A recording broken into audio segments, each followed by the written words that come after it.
Hey guys, Loie and Amy here with your playful experiment for the week. We are in a sauna sweating, and it has gotten to the point where the dripping is going to start. So, full disclosure. All right, so we've got your playful experiment for the week.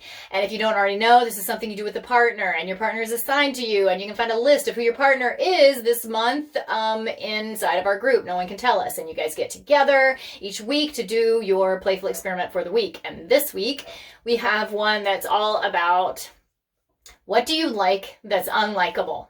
Okay, what do you like that's unlikable? You're going to get together with your partner and you guys are going to make a list. You're going to sit there and confess and go back and forth, and hearing theirs is going to help you to come up with more. And you're going to make a list and keep a list, because it's actually pretty cool to have that list to refer back to later to know these things about yourself. And so let me clarify what I mean by what do you like that's unlikable? Because right away I feel like people might get confused by the word like, or they resist the word like, because they might be like, well, I don't like being sad.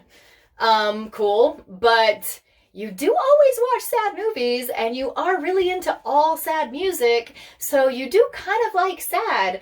All right, fine. Let's take the word like out of it and let's make it fascinated. All right. Because if you can't say you like sadness, you might be more willing to say, yeah, but I am kind of fascinated with sadness, I guess. Because you're right, I do always watch sad movies, or I do always listen to sad songs. So that might be a thing. Because really, okay, the point is, or the reason we're even doing this is because, well, it's kind of a cool thing to realize about yourself. But it's mostly listen, let's embrace that life has all kinds of flavors. All the flavors, the unlikable flavors and the likable flavors, the things that people typically think are fine, like happy and wonderful, and then things that people typically don't think are fine, like sad and angry and whatever. They're all flavors of life. They're all flavors. And if we're honest, we do already know how to enjoy the flavors that are not typically likable. We do enjoy them. We are at least fascinated with them because they're a part of life. Being alive, feeling alive includes all of the flavors. You can't deny that. Being alive includes all the flavors. You don't get to just have some. So we enjoy being alive enough to develop some fascination with even the flavors that are typically unlikable. And this is just an embrace it all exercise. Let go of the titles, let go of the boxes of what's bad and what's good. Just embrace it all.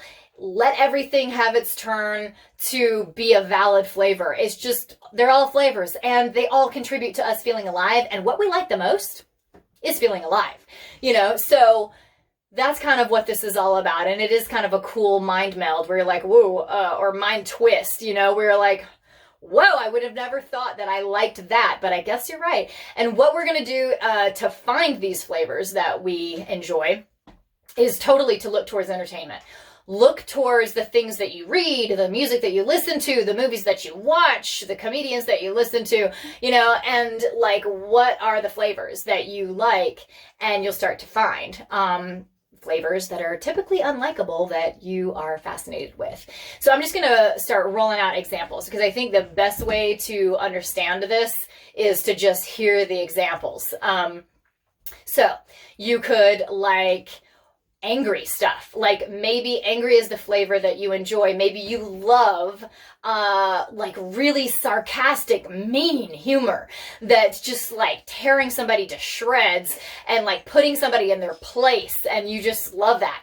Or maybe it's angry metal music that's just venting and getting the anger out. Or maybe it's the kind of depressive sort of metal that's I am my own worst enemy, and I'm against myself and I'll never, love myself or something. And you're just, I have a friend that likes this. That's why she's cracking up, because I don't get that flavor so much. But it's a real flavor, man. The being your own worst enemy. All right. And maybe that's a flavor that's you listen to that stuff all the time. And, you know, when we're talking about these things, it's like, maybe there are reasons. Maybe it's because you really relate to that. Maybe it's because it like releases a valve. You don't give yourself permission to like be mean and say the sarcastic thing that's on your mind. Or maybe it is your flavor because it like aligns with what you already do, you know? So there are reasons, and those are going to be interesting to consider in your mind. Like, ooh, maybe I really need to start saying more of what I mean, because like I really love that Sarcastic stuff when somebody just like lays it on a mean and true, blunt as heck, you know? We can explore those, and mentally you can with your partner, but it's not the point. The point is just like identify the flavors, because there will be plenty of flavors that have no good logical reason why you like them, and they're just flavors because they're life flavors, and they just happen to be the unlikable ones that you like. So another one could be like this sort of hero complex where you just like to save everyone and they all need your help and you're the only one that can save them. I mean, these are the kind of movies, you know, that you might watch. Maybe a lot of that is what you're into. Maybe you're into the being saved movies where somebody is just, you know, at their edge and like hanging by a string and then they get saved, you know, and that's kind of the flavor you're into. Or maybe it's like dark romance where there's always like these people that are like fighting and like tearing each other up and breaking each other's hearts, but you just like are drawn into those love stories and like, ooh, you know, I don't think I like that, but like, how come every one of my favorite movies like involves that, you know, or my favorite songs are always about like breaking hearts, and or maybe you're into the everything's going to hell in a handbasket kind of movies where everything's on the brink of destruction and everything's going to end, the world is going to end and everything's going to hell in a handbasket. And, you know, there's like fires everywhere and you just, you know, gotta seize the moment. And like, these are the kind of edge of your seat movies and books and things that you're always gravitating towards. And, you know, maybe that's because, I mean, I thought it was kind of cool when I realized, that sort of end of the world disaster stuff, because I was like, why in the world are humans so fascinated with this? It actually makes that moment really important. Think about if it's the end of the world and you guys only have a few minutes to live, that means every moment is like really holding a lot of importance. Mm-hmm. And so maybe that's a priority for you, is for your moments to be important. Or maybe it's something you don't get enough of, because usually it's going to be one or the other. Like either something you don't get enough of or something that's like a priority and you know, you just hold it in that like high place. Like moments should have importance.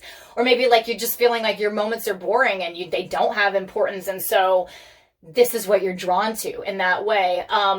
Or maybe another flavor is the struggle against the odds kind of thing, where there's this underdog that has everything just like beating them down, and they just gotta struggle and struggle and struggle and like rise to the top and like deal with all the crap that just keeps coming at them.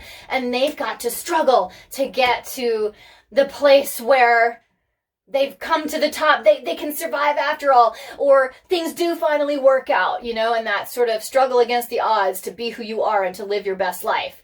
Or maybe you're really into like excess. All right. And that's the thing that you like that's kind of unlikable, or like Gluttony, you know, but like those shows that are all about like lavish, luxury, excess, everything over the top, and nobody else has any and you have it all. You have all the money, all the, you know, friends, yeah, all the everything, all the big houses and just excess. Like maybe that's the thing that you really like, that's kind of like gluttony and unlikable. Or what's another? Confusion? Oh yeah. That was another one I was thinking, because she loves mysteries and like where you're kind of on the edge of your seat, like what's going on? What's going on? So like maybe you like that sort of, you know, I love to be in the dark and confused of like, I don't know what's about to happen. Somebody might come around and just like scare me at the corner, you know, and maybe that's what you're into. Or maybe it is like fear, where you want to be just like stricken with fright, you know, by like being so afraid and so panicked. And maybe that means that you like need some stimulation in life, you know, like, oh dude, maybe I need like a jump start to my heart, into my life, because I'm trying to like be scared to death, you know? My life might have gotten too boring. Anyway, I mean, that's just me making side jokes about it. You decide why you like it. It's not for anybody else to decide. And there may be no reason why you like it. Or maybe you like just drama in general, where there is, you know, you're like, you just like things to be stirred up because, you know, again, it might be like, ooh, I just need, my life feels kind of bland. I need that like drama. I don't mind if, you know, so-and-so is talking crap about so-and-so, and I just love that tension and that fighting because, you know, I like it. It's kind of not likable, but it does fascinate me and I'm kind of into it. Or fantasy. You know, is fantasy unlikable? Most people now would probably say not, but like to like be in a state of non-reality or like fantasy, yeah, that can be unlikable. That can be like, whoa, that dude is living in a fantasy. Like that is too, you know, can't relate. So it can be unlikable. But it's also this like thing that people really, really love is a fascinating part of the flavors in the world.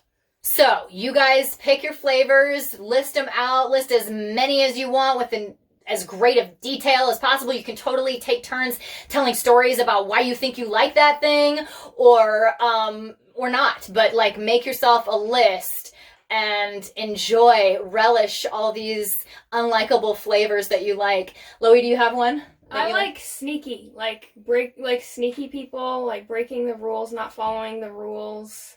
Kind of like criminals, I guess. Yeah, like criminals. She does like criminal shows where they're like, you know, catch me if you can kind of thing. Like breaking the rules, doing something totally sneaky, outwitting somebody. And outwitting somebody, being clever enough to like be like 10 steps ahead of the other person. I like that. I mean, even just talking about this, doesn't it just give you like a deeper love for life where you're like, yeah, man, all the flavors, like even the ones that seem unlikable, like they're so embraceable. They're so fascinating. They're so interesting. They do have a way to be interesting.